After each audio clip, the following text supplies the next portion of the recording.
Congress party को जनता ने बार बार नकारा है, लेकिन इसके बावजूद भी कांग्रेस पार्टी तुष्टीकरण की राजनीति से बरआमदा है और तुष्टीकरण की राजनीति से बाज नहीं आ रही है। मैंने कांग्रेस के मैनिफेस्टो को देखा, मुझे आश्चर्य हुआ कि यह कांग्रेस पार्टी का मैनिफेस्टो है या मुस्लिम लीग का मैनिफेस्टो है। देश को बांटने के लिए और सत्ता को हथियाने के लिए कहां तक कांग्रेस पार्टी जा सकती है, इसका अंदाजा नहीं लगाया जा सकता। जिस मुस्लिम लीग ने 1929 में धर्म के आधार पर आरक्षण की बात कही थी, आज उसी बात को कांग्रेस पार्टी दोहरा रही है। यानी सत्ता की लोलुपता में, सत्ता के लालच में देश को कहां पहुंचाएगी कांग्रेस पार्टी, इसका अंदाजा लगाना भी मुश्किल है।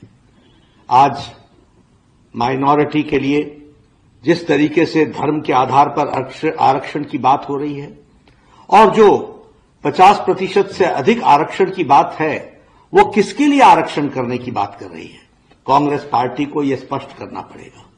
और मैं ये भी कहना चाहता हूं, देश भूल न जाए, यूपीए की सरकार में इन्होंने एक ऐसा कानून बहुसंख्यक समाज के खिलाफ बनाया था जो पार्लियामेंट से पास नहीं हो सका, लेकिन कांग्रेस पार्टी की मंशा साफ हुई थी।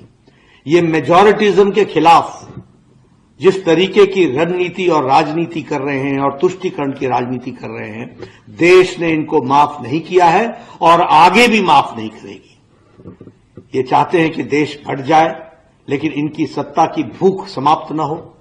मैं यहां यह भी कहना चाहता हूं, मुझे राहुल गांधी जवाब दें कि वायनाड में नामांकन पत्र में के जुलूस में कांग्रेस पार्टी के झंडे क्यों गायब हो गए? ये तुष्टीकरण की राजनीति कहां तक जाएगी? सिर्फ मुस्लिम लीग को भाए ना, इस कारण से कांग्रेस पार्टी अपने झंडे तक को हटा दे। यह देश बांटने की जो चाल है और तुष्टीकरण के आगे जो घुटने टेकने का इनका रवैया है, इसको देश माफ नहीं करने वाला है। कांग्रेस को अपने घोषणा पत्र के अंदर जिस तरीके से तुष्टीकरण के बारे में उन्होंने कहा है और जिस तरीके से उन्होंने आरक्षण के बारे में कहा है, उसका स्पष्टीकरण देना पड़ेगा।